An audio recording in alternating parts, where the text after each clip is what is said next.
जब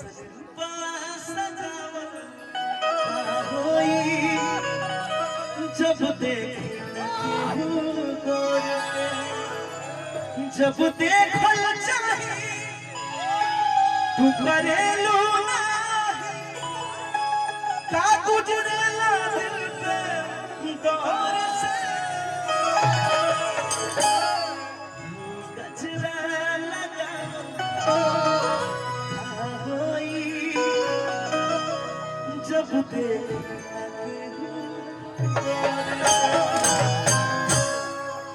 बहुत बहुत धन्यवाद। वह गाना स्टेटस लगाओ कि मुखड़ा गाई ऊपर में सैड सॉन्ग उसके बाद अनगिनत कलाकार लोग आइल बा। खैर कोई बात नहीं, दिलदार है तो बाहर है। वाह आई भैया भाव बाबा लगाओ तो बाबू 1 2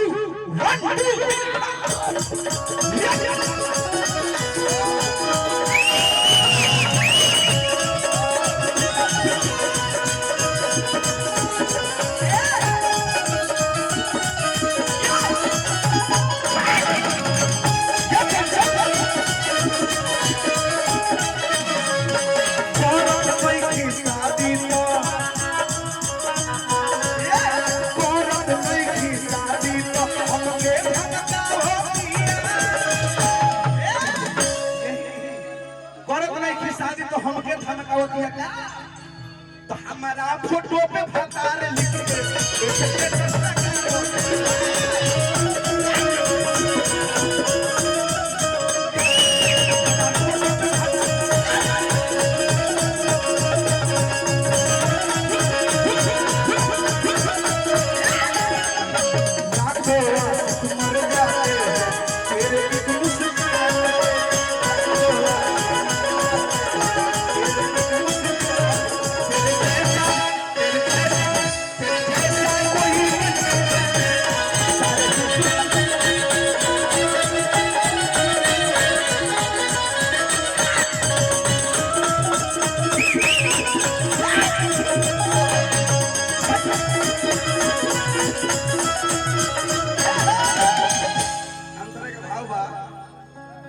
अरे भइले बिया जीती हो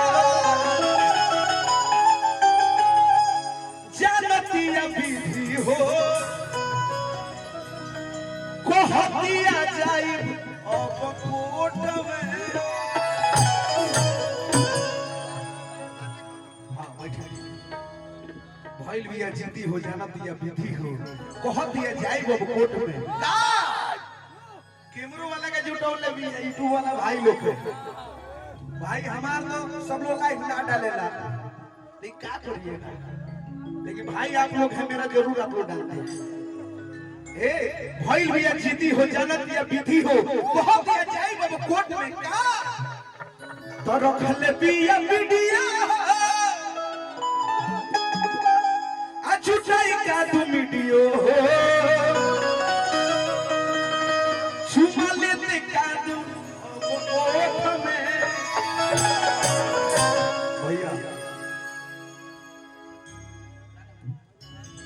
नितेश कुमार भैया को पुरस्कार 500 रुपए दूल्हा जी के दोस्त। वाह भाई जी आइए मूड में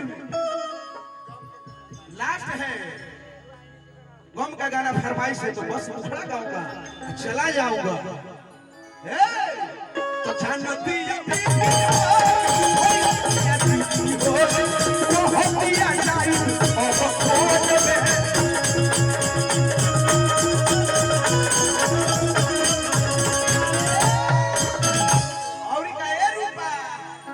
रखले बिया वीडियो अछुटाई का तू वीडियो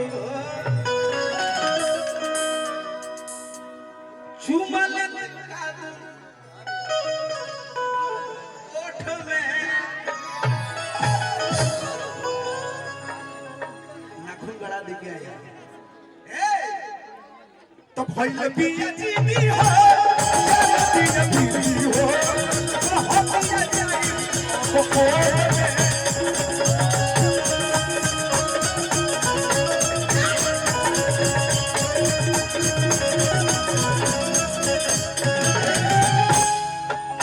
रख ले वीडियो वीडियो छुटाई का वीडियो तो हटिया जाई अब कोर में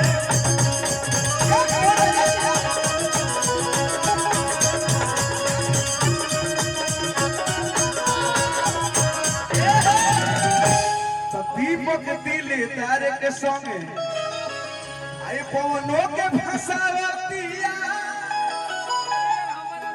तो दीपक दिले तारे के संगे अब भवजो के फसावतिया हमारा फोटो पे भातार लीजिए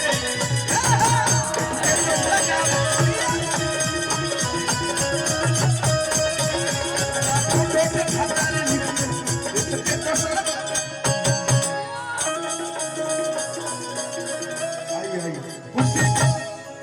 कुर्सी मंच पर भेजवा दीजिए आप लोग विकास भैया, मंच पे कुर्सी भेजना।